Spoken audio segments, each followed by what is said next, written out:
E já estamos de volta, ao vivo e em cores, agradecendo, claro, o seu carinho, a sua sintonia, a sua audiência. Hoje falando de um tema muito interessante, intoxicação alimentar. Puxa vida, um tema muito... principalmente nessa época do ano, férias, passeios, sai fora do seu ritmo normal, vai visitar o vovô, vai visitar a vovó, vai na praia, enfim, comidas diferentes, horários diferentes, enfim, sabe que tudo, quais são os cuidados que a gente tem que ter nessa época? E por isso que nós chamamos uma grande especialista, uma das mais conceituadas nutricionistas do país, gente, a doutora Edna Sakamoto. Ela é especialista em nutrição funcional e recebeu o nosso convite, está aqui carinhosamente para tirar todas as nossas dúvidas.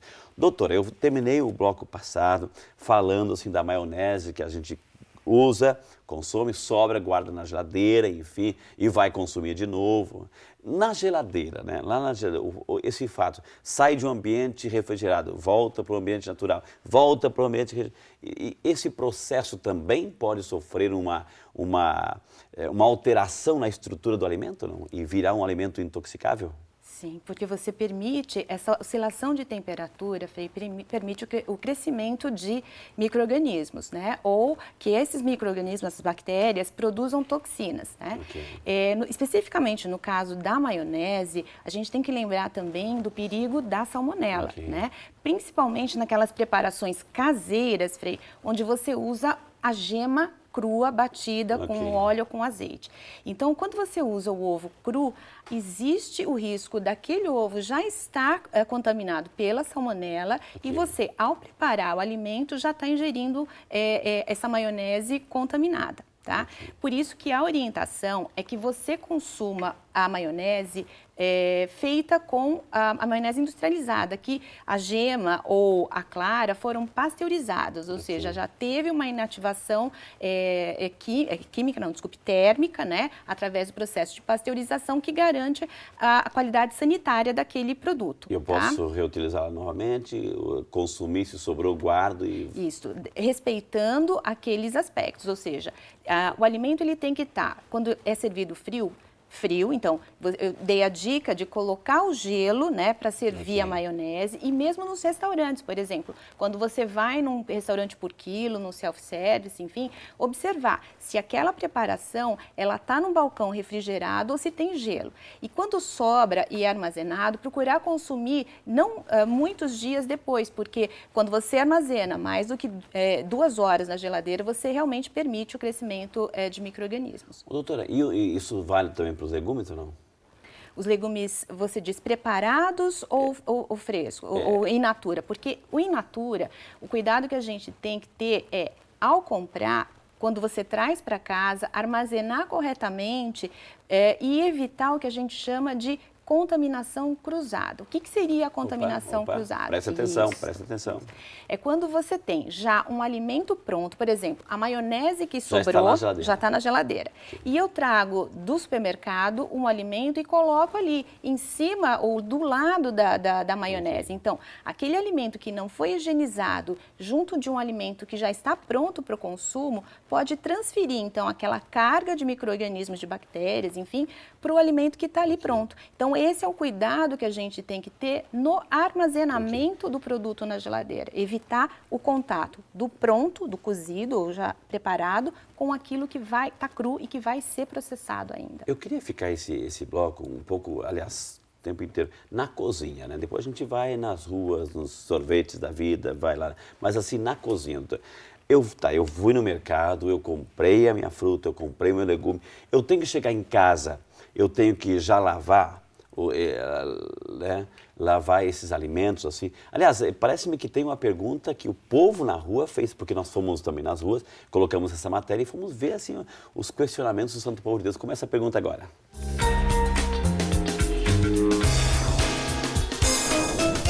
Olá, meu nome é Bruna. É necessário lavar os alimentos, as frutas, com detergente ou basta só passar água? Muito bem, aí a pergunta da Bruna. Então, completando essa questão, assim, ó, aquilo que eu estava dizendo, se eu vou na feira, eu compro o alimento, a fruta, o legume, enfim, eu tenho que chegar em casa já, colocar na pia com detergente, com limão, lavá-los e colocá-los na geladeira. Como é que é o procedimento quando eu chego em casa com o alimento, com a fruta, com o legume da feira?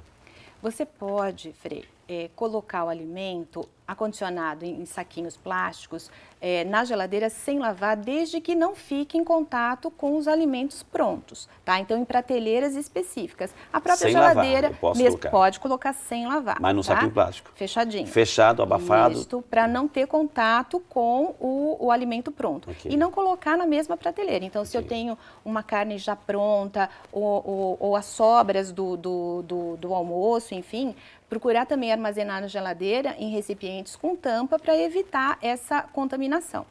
Com relação a lavar o alimento com água ou água e detergente, o ideal é que você lave em água corrente apenas, tá? Por exemplo, no caso de verduras, de vegetais, que você lave muito bem em água corrente debaixo ali da torneira e que você coloque aqui as folhas ou os vegetais numa solução com água e cândida ou hipoclorito de sódio ou vinagre por 10 a 15 minutos para realmente evitar a contaminação, né, de micro-organismos, às vezes de ovos de parasitas, né, e na sequência enxaguar antes de servir, tá?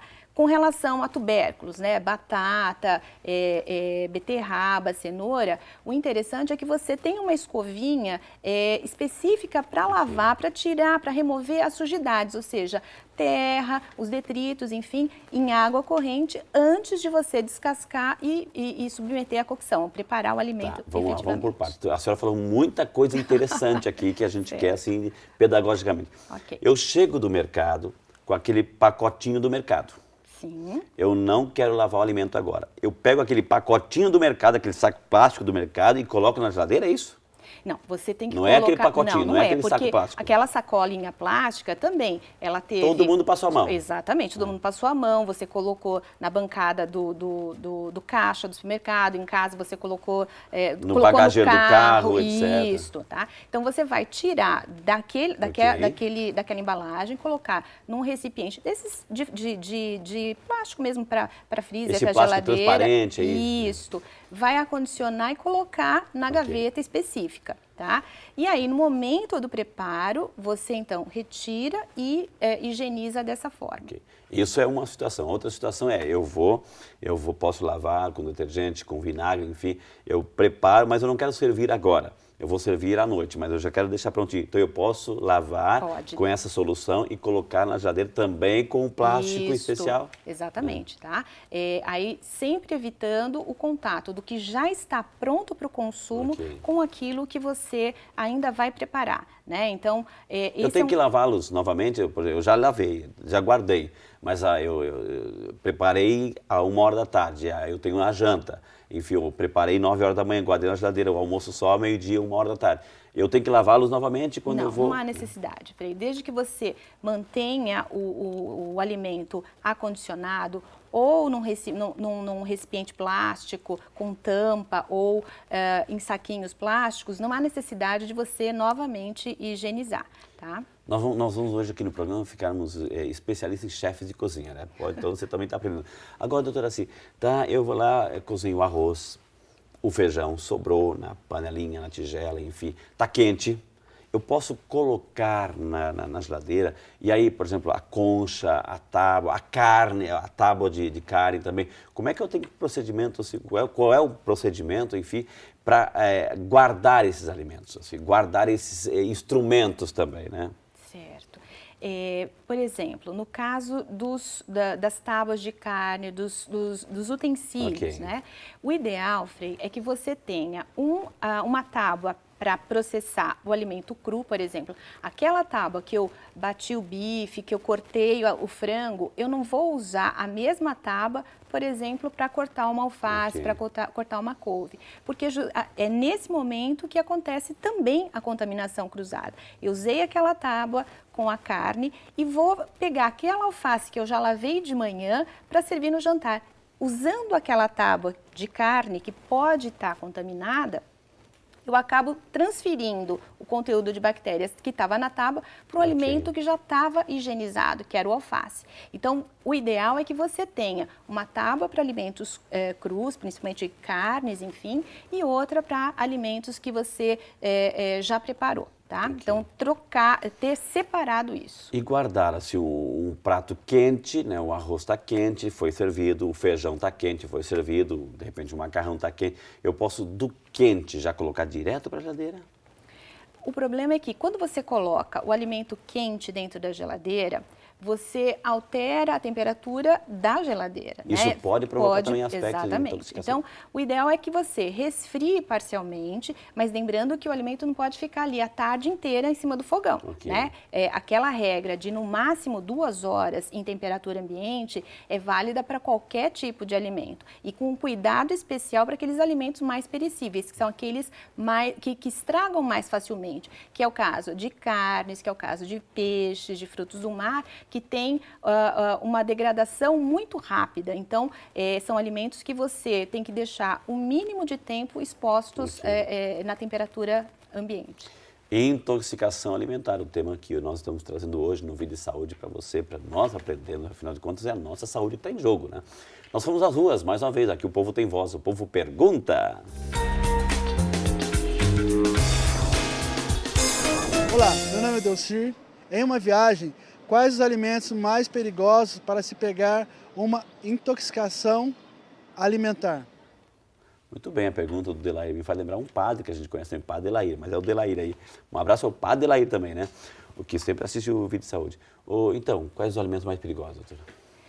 Os comumente associados a surtos de intoxicação alimentar são justamente aqueles preparados com ovos, né? Okay. Então, as maioneses, os salpicões, ou mesmo a maionese colocada em cima de sanduíche, as carnes, o próprio frango, os pescados, Okay. né? Frutos do mar, camarão, que tem uma degradação muito rápida, leite e queijo, né? Então, por isso que é interessante você consumir o leite pasteurizado ou já fervido, né? E ficar atento à questão do aspecto do queijo, enfim, porque tem queijos que têm já o fungo bolor, que é uma característica desejável, e aqueles que estão mofados, e esses, então, estariam impróprios para o consumo. Aqueles mofados, pode estar lá um cantinho está mofado, eu posso lavar o queijo, tirar aquela partezinha e o queijo eu posso reaproveitar o resto, né, porque é só um cantinho que está lá,